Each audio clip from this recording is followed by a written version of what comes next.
Today, we are tackling some of the smallest words in English that honestly have the biggest meanings. I'm talking about modal verbs. Get these little guys wrong, and you can create a huge misunderstanding. But get them right?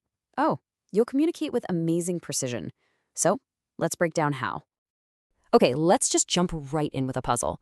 Take a look at these two sentences. You mustn't come. That sounds pretty harsh, right? It's a command, a strict rule. Do not come. But if you say, you don't have to come, well, that changes everything. Now it's an invitation to relax, to not worry about it. The difference is tiny, but the social impact of mixing them up, it's massive. So where does that huge difference come from? Well, it's all about modal verbs. Words like can, could, must, and should.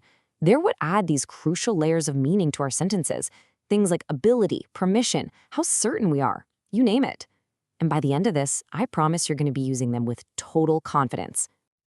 To get there, we're going to climb something I call the clarity ladder. It's a step-by-step journey. We'll kick things off with the basics, ability and permission, then we'll move up to the certainty scale. After that, we'll get into rules and advice, then that really tricky area of talking about the past. And finally, we'll put it all together to unlock your communication superpower. Sound good? Okay, let's start climbing. All right, let's get our footing on the first rung of our clarity ladder. This is level 1, ability and permission. This is really the foundation, you know? It's all about using modals to talk about what we can and can't do. So the most common modal for ability is probably can, right? We use it for the present and the future all the time. For the past, we tend to use could. It's perfect for showing a change over time, like in the example, I couldn't speak English before, but now I can. Simple enough. But when we talk about the past, there's a little bit of nuance we need to get right.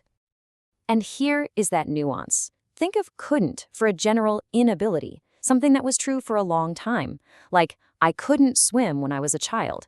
It covers that whole period. But for a single specific moment in time, wasn't able to is so much more precise. I'm sorry I wasn't able to phone you yesterday. See?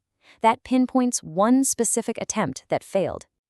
And of course, can is such a workhorse of a word. It doesn't just do ability. We use it constantly for permission. You can borrow my car. We use it for making polite requests. Can you make a little less noise, please?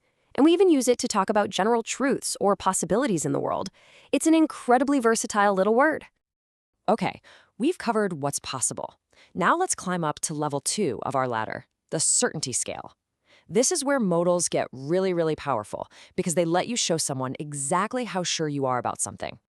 I want you to picture a meter, kind of like a volume dial that goes from 0 to 100%. You can use different modal verbs to point to exactly where your belief is on that scale. And this, honestly, is one of their most powerful functions. This scale is so incredibly useful. Let's say you're about 95% sure something is true because you have some evidence. You use must. You see your friend has a bandage on their head. He must have hit his head. Now, if you're closer to a 50-50 guess, you can use might, may, or could. They might be sleeping now. And if you're pretty sure something is not true, you go with can't or couldn't. It's only 7 p.m. They can't be sleeping now. All right, let's keep climbing. Up to level 3, rules and advice. This is where we get into obligation.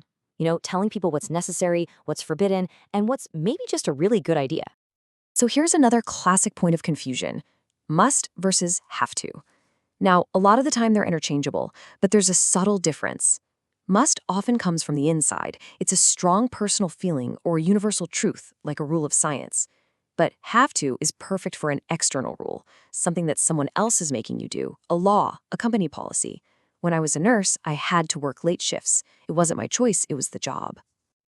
And this brings us right back to that puzzle from the very beginning. The difference here is absolutely critical. Mustn't means something is forbidden, no exceptions.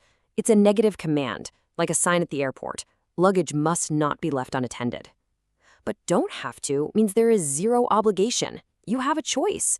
We don't have to work next Monday is fantastic news, not a rule. Now, in this whole area of rules and advice, we often need to look back at the past, with a little bit of regret. And that's where should have is just essential. It's how we criticize a past action, basically saying that was the right thing to do, but it didn't happen. And that leads us perfectly to the almost final rung on our ladder, level 4, talking about the past. Now, I know this is often the trickiest part for a lot of people, but I'm going to give you one simple question that is going to make it all crystal clear. Seriously, that's it. When you're using these past modals, everything comes down to this one question. Just ask yourself, did the action actually happen? Your answer to that question tells you exactly which phrase you need to use. And here is the big aha moment. If the action was unnecessary and you did not do it, you use didn't need to. I didn't need to go to school last Friday, which implies, so I stayed home. The action didn't happen. But if the action was unnecessary and you did it anyway, you use needn't have. Think about when a friend brings you a gift you weren't expecting. You say, oh, you needn't have bought gifts. What you're saying is it wasn't necessary, but you did it, and thank you. Getting that distinction right is everything. Okay, we have made it to the top of the ladder. We've gathered all the pieces. Now it's time to put it all together and unlock your communication superpower. And this is especially useful in professional or academic situations. Just look at this transformation. The first sentence, scientists will find a cure, is incredibly bold. It sounds like a guaranteed fact, which is pretty risky, but watch what happens when you swap just one word. Scientists may find a cure. Suddenly the statement is more thoughtful, more academic, and frankly, way more credible because it acknowledges there's still some uncertainty. This technique has a name. It's called softening. It's the art of using modals like may or could to avoid making these absolute black and white statements. It makes you sound more nuanced, more careful, and more intelligent. And it's an absolutely essential skill in any field where precision really matters. So let's do a super quick review of our climb. We started at the bottom with basic ability. Then we climbed to the certainty scale to show how sure we are. We figured out the critical difference between mustn't, which is forbidden, and don't have to, which is optional.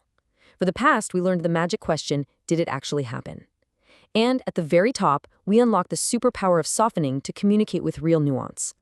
So we've reached the end of our climb, and my question for you is this.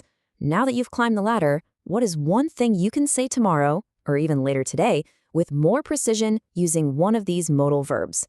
Think about it, and go put your new superpower to good use.